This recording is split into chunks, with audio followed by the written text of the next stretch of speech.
If you're running a simulation and you go back and you change some variables and you rerun the simulation, lots of little things could be different along the way, right? You have many different possible paths.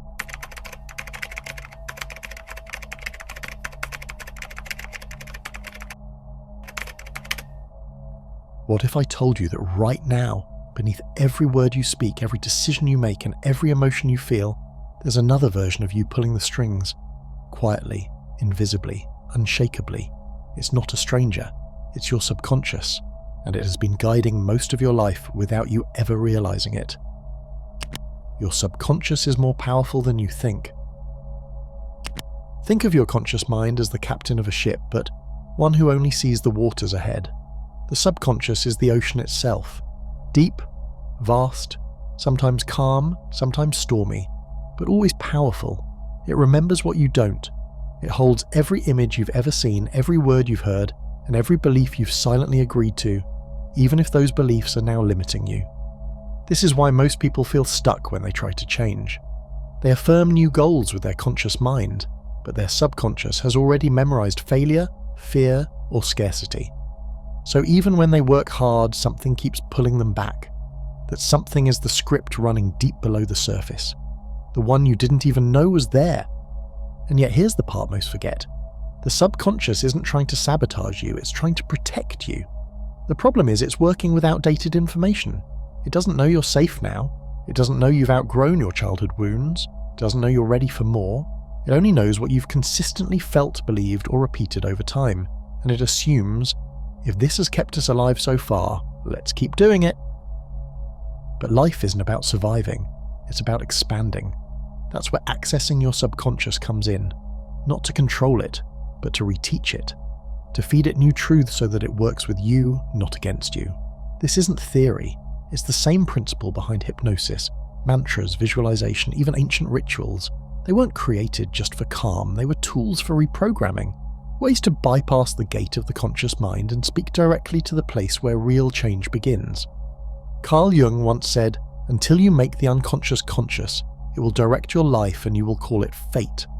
That quote alone explains why so many people repeat the same relationships, attract the same patterns, or keep hitting invisible walls in their success.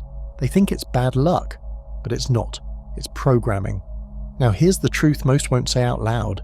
Accessing your subconscious is not for the faint of heart, because once you start listening, you'll hear more than affirmations. You'll hear old memories, old beliefs. You'll see the moments you said, "I'm not good enough," and your subconscious replied, "Got it, noted." You'll meet the version of you who learned to shrink, to please, to protect, to overthink. But you'll also meet the version of you that always knew, the one who dreamed bigger, who felt deeply, who saw symbols in everyday life. That voice wasn't imagination. It was your subconscious sending messages in the only language it knew. Symbols, emotions, repetition, dreams. You don't access your subconscious through logic. You access it through rhythm, through emotion, through the space between thoughts. That's why meditation, breathwork, and certain sounds can shift you so quickly. They slow the conscious mind just enough for the deeper layers to speak. And when they do, you'll realize your subconscious isn't locked, it's listening, always has been. The question is, what are you feeding it? Most people feed their subconscious fear through repetition. The same negative self-talk, the same doom scrolling, the same stories of not enough. And so it believes this must be the truth. But when you become aware of this process, everything changes. You stop just reacting to life. You start reprogramming life from the inside out. It starts simply with presence. Notice your thoughts. Don't judge them. Just track the pattern. Are they fear-based or faith-based? Are they expansive or restrictive? Are they yours or are they inherited? Even just asking these questions begins the shift. The subconscious doesn't need loud commands. It responds best to gentle consistency. That's why a mantra whispered 100 times in peace is more powerful than one shouted in frustration. That's why a quiet morning routine can rewire your entire identity if done with intention. That's why even a 5-minute visualization before sleep can plant deeper seeds than a full day of effort when you're out of alignment. This is not magic, but it feels like it. Because once your subconscious starts catching up to your vision, your external world follows. People you once tolerated will fall away. Opportunities will start to match your new energy. Choices will feel easier because they align with who you've become inside. But here's the caution in use with caution. Your subconscious is not a game. You can't fake the vibration. You can't force it to believe something you're not willing to live. It reads between your words. It watches your choices, and it learns through experience. That's why the real work begins with you being honest, with recognizing what part of you is still wired for survival, and choosing gently and consistently to teach it something new. You can access it, you can reprogram it, you can co-create with it, but only if you're ready to take full responsibility for what it hears. The language of symbols, how your subconscious actually speaks. The subconscious doesn't speak English. It doesn't understand logic the way your conscious mind does. It has its own language, symbols, sensations, repetition, and emotion. To access it, you must learn how to speak that language. Every image you dream about, every emotion that lingers long after a conversation, every repeating pattern you notice in your life. That's your subconscious speaking, not randomly, not weakly, but with clarity. The question is, are you listening? Let's start with dreams. In nearly every spiritual tradition, dreams were never dismissed as fantasy. They were respected as messages. The ancient Egyptians believed dreams connected the living to the divine. Indigenous shamans around the world used dreams to receive guidance for the tribe. In Jungian psychology, dreams are described as the royal road to the unconscious. Why? Because in sleep, the conscious mind steps back. It stops filtering, it stops doubting, and the subconscious gets space to express itself. But here's the catch. It won't speak in sentences, it will speak in symbols. A house in your dream isn't just a house. It could be a reflection of your inner world. A collapsing bridge could represent your belief that something important is failing. The people you see might not be who they appear to be, but parts of you. These symbolic messages are metaphors, and if you can begin to understand your own personal symbols, you begin to decode the exact story your subconscious is telling. Think of it like this. When you repeat a visual, hear a song that triggers a deep feeling, or keep seeing the same animal or number over and over, it's not random. The subconscious latches onto repetition. Repeating numbers, like 1111 or 333, dreams that feel too vivid to forget, even certain songs that feel strangely familiar, they're not always from your imagination. They're fragments of something trying to get your attention. This symbolic language also shows up when we use tools like visualization. When you imagine your dream life, your subconscious doesn't just take that as a fantasy. If you feel the emotion in your body as you visualize it, the subconscious starts to believe it's real. Because again, it doesn't know the difference between what's vividly imagined and what's actually happening. Athletes and performers know this. That's why they mentally rehearse a moment, over and over before it even happens. They're not just preparing mentally, they're training their subconscious. By the time they step into the real moment, it's already familiar. It's already encoded in their nervous system. You can do this too. You just have to get consistent with your inputs. Your subconscious records everything. That means what you watch, who you follow, what you say to yourself in the mirror, what you feel in moments of silence. It's all data, and that data becomes your reality filter. This is where most people get stuck. They try to manifest new experiences, but they're still feeding their subconscious the same limiting information. They scroll past fear-driven headlines, internalize social media perfection, and repeat stories of lack or failure without even realizing it. But when you begin to intentionally shape your inputs, you shape your inner environment. You start to train the subconscious in a new direction. Think of it like planting a garden. The soil is your subconscious. The seeds are your thoughts and feelings. You wouldn't plant roses and then pour gasoline over the soil every day, but that's what we do when we repeat empowering affirmations in the morning, only to spend the rest of the day consumed by doubt, anxiety, or comparison. You must nourish the subconscious with consistency. This is why spiritual rituals matter, not because they're magical, but because they're symbolic. Lighting a candle can tell your subconscious this is sacred time. Taking a deep breath before reacting teaches your subconscious we are safe now. Journaling at night tells your subconscious let's organize our story. It's less about what you do and more about what it means to you. Meaning is the magnet. That's how you enter the subconscious doorway. And here's the most important truth. Your subconscious wants to help you. It doesn't resist change out of malice. It's just cautious. It clings to the familiar. But if you feed it new stories long enough, if you let the symbols, feelings, and actions match the vision, it adapts. It begins to align with a new version of you. And once that happens, reality starts responding. You begin to meet people who feel like mirrors of your higher self. You make decisions without overthinking. You notice synchronicities, perfect timing, chance meetings, signs that defy logic. You feel supported by something larger, and that something is the part of you that was always there, just buried. Unlearning the old code, rewiring the subconscious after trauma. Before you can fully reprogram your subconscious mind with empowering truths, you must first understand what's already in there and how it got there. This part of the journey is not about blaming the past. It's about seeing it clearly so you can stop living under its influence. Here's a truth that many people never hear until much later in life. Your subconscious was mostly programmed before the age of 7. That's because during those early years, your brain operates primarily in a slower wave state, what scientists call the theta state. It's the same state we enter right before sleep or just as we're waking up. In this highly suggestible state, children absorb everything: language, rules, emotions, beliefs, even unspoken patterns. Not just what their parents said, but how they said it.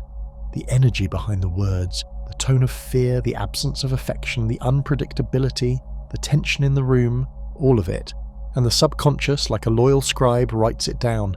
This is what love feels like. This is how the world works. This is who I am. By the time you're an adult, you may not consciously remember what shaped you, but your subconscious does. And unless you revisit those roots, you'll continue repeating patterns you never chose. That's why someone may keep attracting unavailable partners, even if they want deep love. Why someone else struggles to earn more than just enough, no matter how hard they work. Why another can't seem to trust even when everything is going well. It's not bad luck. It's not weakness. It's old programming still running in the background. And this is where the work of unlearning begins. Rewiring the subconscious doesn't start with adding new information. It begins with pausing long enough to notice what's already there. So ask yourself, what story does my body believe when I wake up in the morning? Do I expect stress before peace? Do I brace for loss before joy? Do I flinch at silence because it once meant danger? Your body is a library of everything your subconscious remembers, and your nervous system will often tell you more about your beliefs than your words ever will. This is why healing is such a core part of accessing the subconscious. You cannot rewrite a program if you're still afraid to look at it. But here's the encouraging truth. You don't need to relive every wound to rewire it. You only need to meet it with a new response. The subconscious learns through patterns, but it can unlearn through safe repetition. Every time you give yourself what was once denied, whether that's self-compassion, stillness, healthy boundaries, or rest, you're sending a new signal. This is how we live now. This is the new normal. Over time, the subconscious adapts. It updates. It drops old habits, not because you forced them away, but because they no longer fit. Let's say your old subconscious story was, I have to work hard to be worthy. Maybe you heard it growing up, or maybe you just absorbed it by watching how others were praised only when they achieved. Now, even as an adult, rest feels wrong. You hustle to prove your worth, and when you stop, the guilt creeps in. You can't just tell yourself, I'm enough. You have to show your subconscious. So you start small, you rest anyway, you slow down and breathe through the guilt. You allow yourself to feel safe doing nothing. And when the old fear whispers you're being lazy, you answer, I'm learning a new way. That is rewiring. The same goes for love. If your subconscious learned that love meant abandonment or criticism, it will likely resist healthy love because it feels unfamiliar. But if you begin to give yourself that safety, through self-trust, therapy, affirmations spoken with emotion, journaling with honesty, your subconscious will start to register a new definition of love. And then, your life will start to reflect it. The key is not speed, it's consistency, because the subconscious loves repetition, and just like it once memorized your pain, it can memorize your peace. Spiritual traditions have always known this. That's why mantras are repeated, why prayers are rhythmic, why sacred rituals are done daily. Not because the divine needs them, but because you do. Because the subconscious only believes what it sees, feels, and hears often. So if you want to change your inner code, become more intentional about what you repeat. Repeat stillness, repeat truth, repeat love, repeat presence. Eventually that becomes the dominant frequency, and the old stories, the ones that once controlled your entire life, begin to lose their power. This isn't about erasing your past, it's about reclaiming your story. It's about showing your inner world that something better is possible and safe. The path forward isn't just about thinking differently, it's about feeling differently. And once your feelings change, your life follows. The windows into the subconscious. How to speak directly to the mind beneath the mind. The subconscious doesn't open just because you ask it to. It opens through rhythm, repetition, and emotional charge. But there are sacred windows, moments in the day where the veil between the conscious and subconscious becomes thinner. And if you can recognize these windows and use them wisely, you don't have to fight for transformation. You flow into it. One of the most powerful of these windows, the space between sleep and wake. In the moments just before falling asleep and right after waking, your brain naturally moves through what scientists call theta brainwave states. This is the same dreamy, suggestible state that children live in during their earliest years, the time when most subconscious programming is absorbed. It's not a coincidence that this state feels foggy, floaty, and often filled with half-formed thoughts or images. It's not noise, it's access. In this delicate in-between state, the subconscious is more receptive. Your logical filter weakens, the critical mind grows quiet. And here, your inner beliefs can either be reinforced or rewritten. This is why what you do in the first and last 10 minutes of your day matters more than most people realize. If you check your phone immediately upon waking, scrolling through notifications, headlines, other people's thoughts, your subconscious gets the message. The world is more important than my inner peace. It begins the day reacting instead of creating. And if you fall asleep after watching stress-filled content or worrying about the next day, you're sending those signals straight into the deepest part of your mind. But if you take those same few minutes and fill them with intention, soft affirmations, gentle breath work, a visualization of the life you want to create, your subconscious begins to shift. Not in theory, but in wiring. You're feeding it new material, new commands, a new emotional imprint. The subconscious doesn't speak in words, it speaks in feeling. So when you visualize a dream life, don't just see it, feel it. What emotions would you have if it were already real? Peace, freedom, joy. Practice anchoring those feelings in your body. Let them linger. That's what creates the imprint. That's what your subconscious remembers. Now, let's talk about self-hypnosis, one of the most direct ways to speak to the subconscious. You don't need a pendulum, you don't need to be asleep. All self-hypnosis really means is deliberately quieting the conscious mind long enough to introduce new suggestions. Here's a simple method. Sit or lie in a quiet place. Let your body relax fully. Close your eyes and take slow, rhythmic breaths. Begin to repeat a phrase, a desire, or a truth you want to believe. Softly, slowly, repeatedly. As you do, imagine yourself already living that truth. Allow emotion to rise, let it feel real. The key isn't force, it's consistency. You're not trying to convince your subconscious, you're inviting it into a new possibility. This works especially well at night. Your body is already slowing down, your mind is ready to release. Just before you drift off to sleep, speak to your subconscious like you would speak to a child. Gently, lovingly, with belief. For example, I am safe now. I allow good things to happen to me. I no longer need to carry old fear. Abundance flows to me in unexpected ways. The words themselves are not magic. It's the emotional charge behind them that makes them effective. This is also why emotional states are the fastest way to shift the subconscious. When you are in heightened states, joy, awe, deep peace, the subconscious becomes more flexible. It absorbs what you're feeling. This is why the most life-changing moments often happen when we're either broken open by pain or lifted into bliss by love, beauty, or clarity. Don't wait for those moments. Create them. You can do this through music, nature, stillness, movement, art, or deep connection. Anything that takes you beyond words and into sensation will begin to soften the subconscious walls.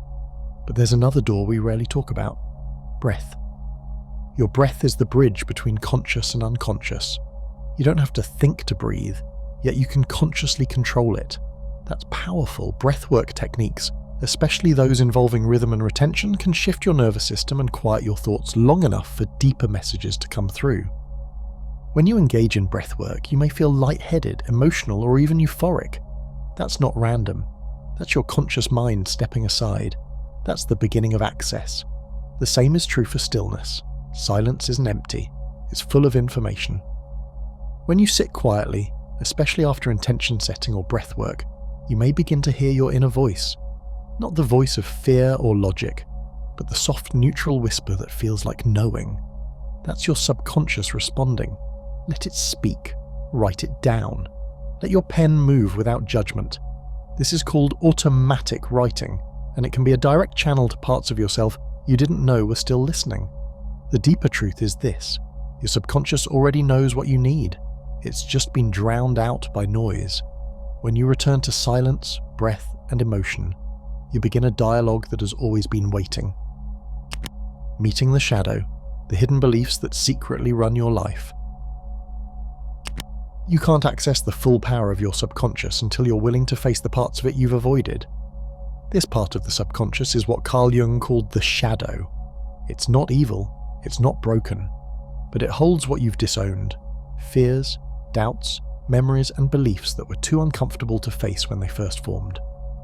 Most people spend their lives trying to avoid this part of themselves. They bury it under distractions, perfectionism, productivity, even spirituality. But avoiding the shadow only gives it more control, because the subconscious doesn't stop influencing your reality just because you pretend it's not there. Here's the difficult truth: if you don't consciously choose to explore the shadow, it will quietly run the show. You'll say you want love, but keep pushing people away.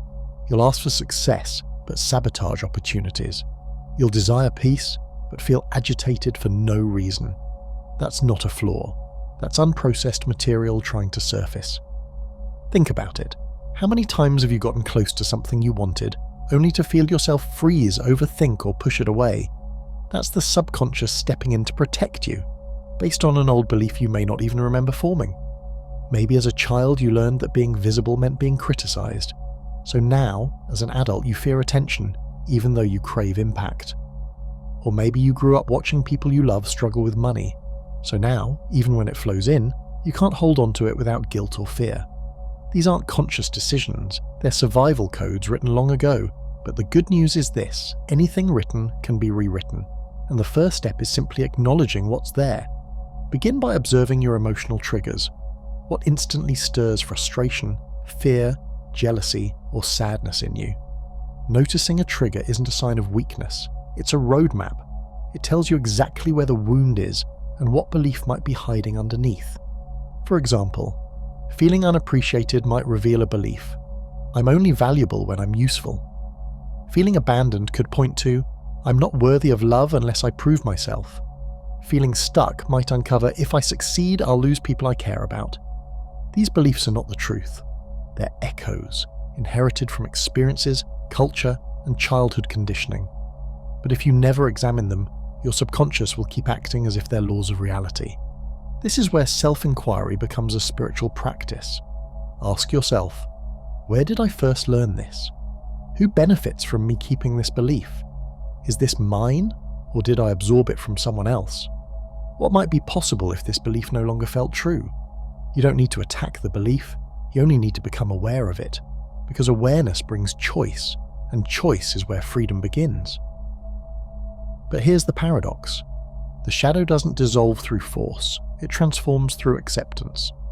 This means learning to meet your inner wounds without judgment, to feel shame and still offer yourself kindness, to witness your sabotage and say, I see you and I'm still here. That's when the healing begins. Not when you push the darkness away, but when you hold it in the light of your attention. This is what integration means.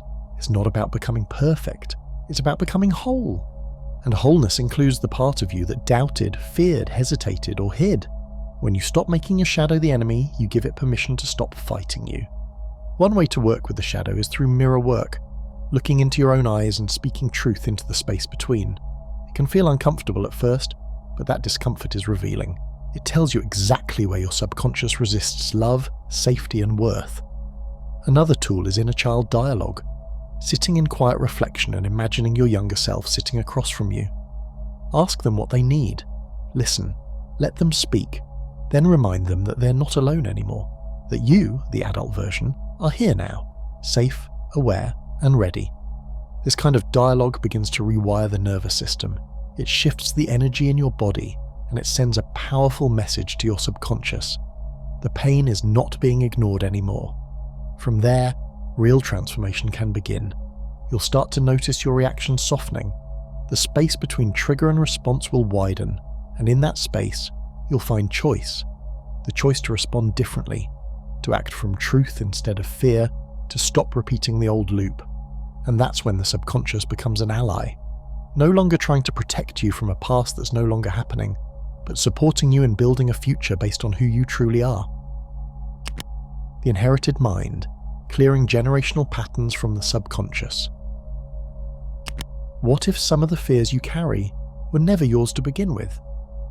What if the scarcity, shame, guilt, or resistance inside you didn't start with you, but were passed down silently, from ancestors, from cultural trauma, from unspoken histories that your subconscious absorbed without question? This is not just poetic. It's now supported by growing scientific fields like epigenetics, the study of how trauma and experiences can leave biological markers on genes and be passed down. And long before science began to explore this, spiritual traditions understood it. In many indigenous and ancestral practices, the soul is not seen as an isolated identity, but a thread in a much longer fabric. You're not just you, you're your mother's breath, your father's silence, your grandmother's longing, your great-grandfather's survival instincts. You carry what your family couldn't say out loud, and most of it lives quietly in the subconscious. This is why some people feel a deep grief they can't explain, or carry a fear that has no story, or struggle with money, love, or purpose without ever experiencing a specific wound around those things. The subconscious mind doesn't only archive personal experience, it absorbs collective experience too. These inherited energies often live beneath awareness, but they shape everything. They show up in how you react to authority, how you feel about safety, how you connect to your body, and what you believe is possible. So how do you know if you're carrying something generational? Start by noticing the repeating themes in your family line. Does lack always follow abundance? Is love always tied to pain? Are emotions always suppressed? Do people always put themselves last? Is it noble to suffer and shameful to rest? If you were taught that self-expression leads to punishment, your subconscious might now protect you by keeping your truth hidden. If your ancestors lived through war or loss, your nervous system might still be on high alert, even in peace. And here's the most important thing. This is not your fault, but it is your invitation. You were not chosen to suffer under these inherited patterns. You were chosen to interrupt them, to see them clearly, to name them, to release them. Because once you recognize what isn't yours, you can stop treating it like your identity. This is where ritual, reflection, and awareness come in. Writing is one of the most powerful tools for uncovering inherited beliefs. Sit with a blank page and ask, what messages about worth did I absorb from my family? What was said or not said in law about money, success, and love? What emotions were not allowed in my home? Who was sacrificed for the sake of peace? Then go deeper. What beliefs am I still carrying that belong to someone else? Where am I still living in response to wounds I didn't create? This isn't about blaming your lineage, it's about honouring it enough to heal it. Because every pattern you break becomes freedom not only for you, but for everyone who comes after. If you want to deepen this work, try a simple release ritual. Sit in silence, light a candle.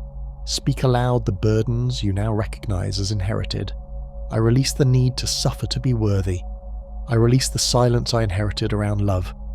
I release the fear that is not mine to carry anymore. Let the words rise from your body, not just your mind. Feel them. Say them as many times as you need to. Let your subconscious hear the new truth. Let your cells feel the shift. You may cry, you may feel lightheaded, you may feel nothing at first. That's okay. The work has still begun. The subconscious doesn't require drama. It responds to consistency and sincerity. And when you release what's not yours, you make space for what is. This is also where ancestral gratitude becomes powerful. Even if your family line carries pain, it also carries resilience. You are the dream of someone who came before you. You carry their strength too. So thank them. Not for the wounds, but for the chance to heal them. I thank those who came before me. I choose to walk a different path now. This softens the subconscious resistance. It reminds your mind that you are not erasing your lineage, you're redeeming it. One day, someone in your future line, and whether biological or energetic and raw, will live lighter because you did this work now. They will breathe easier because you learned to exhale the patterns. They will love deeper because you dared to feel the pain, and your subconscious, it will carry a new story. Not one of survival, but of sovereignty. Living from the aligned subconscious, making power your new normal. The greatest secret about the subconscious is this. Once you align it, reality starts to match. Not because magic falls from the sky, but because the inner story has changed. And everything outside of you follows that story like a script. You no longer have to fight for worth, chase for love, or struggle for peace. You live from it. It becomes your baseline, your default, your home. But integration is not about one breakthrough. It's about repetition. It's about choosing again and again to think, feel, and act from your true self, even when the old patterns whisper. So how do you live from a subconscious that's been rewired? You notice when the old wiring tries to creep back in. It won't always come loudly. Sometimes it shows up as hesitation when opportunity knocks. Sometimes it's in that urge to shrink when you're seen. Sometimes it's the guilt that rises when you rest, or the tension that creeps in when things are going too well. These moments are not setbacks. They're signs that your old self is being given a chance to surrender. Again. The difference now is that you have tools. You know what it feels like to speak truth into your mirror. You know how to ground yourself with breath, silence, or visualization. You know what it means to pause and ask, is this me or an echo? And you begin to live slower, not because you've given up, but because you no longer need to rush to prove your existence. This is the life of someone aligned with their subconscious. It's not perfect, it's present. You stop chasing things that aren't meant for you because you've stopped believing the lie that your worth depends on them. You stop saying yes to keep peace and begin saying no to keep your power. You no longer fear being misunderstood because your identity no longer lives in external approval. This inner shift creates subtle, powerful change. You enter rooms with a grounded energy that turns heads without effort. You attract relationships that feel nourishing, not draining. You create without needing applause, because your joy is in the act itself. You stop explaining yourself because peace no longer needs permission. People may say you've changed. They'll be right, but more accurately, you've returned. Returned to the you that was buried under conditioning, under roles, under inherited fear. You've peeled it all back and met yourself in the mirror, not as a project, but as a person. And now that person is building their life with intention. This is where true manifestation begins. Not in desire alone, but in identity. Because the subconscious doesn't create what you want. It creates what you believe you are. If you see yourself as someone who's always trying, always chasing, always waiting, your reality will mirror that. But if you see yourself as someone who already embodies the energy of what you desire, the world reorganizes itself to reflect that. So how do you keep this state alive? You ritualize your alignment, not through rigid rules, but through conscious repetition. Maybe it's morning affirmations, maybe it's evening stillness, maybe it's journaling, breathwork, or walking under trees. Whatever helps you remember who you really are, do that. Not because you're trying to fix yourself, but because you love yourself enough to stay connected. And here's something else to remember. You don't need to feel powerful every moment to live from power. You don't need to feel healed every day to walk a healing path. The subconscious is not moved by perfection. It's moved by persistence. Even when doubt whispers, even when old thoughts return, even when fear rises, choose again. Choose the aligned response, the kinder word, the deeper breath, the braver yes, the honest no. That's the work. And that's the way. You'll know you're anchored when silence becomes comfortable, when joy doesn't need to be explained, when boundaries no longer feel like rejection, but like respect. And you'll see it reflected back. In conversations that flow, opportunities that land, synchronicities that unfold, and a calm sense of I belong here that wasn't there before. Because now you're not trying to force life. You're allowing life to mirror your true mind. You've made peace with your shadow, honoured your lineage, rewritten your story, and chosen new beliefs with clarity. That is no small thing. That is liberation. The subconscious is always listening there. And now it hears a new message. You're safe. You're seen. You're sovereign. So keep going. Not because you have to prove anything, but because you finally know you don't. And when in doubt, return to the simplest truth of all. Everything you've ever needed has been within you all along. Now, it's finally awake. Now, it finally leads. I hope you enjoyed this video. If you did, feel free to subscribe to the channel. Thanks for watching.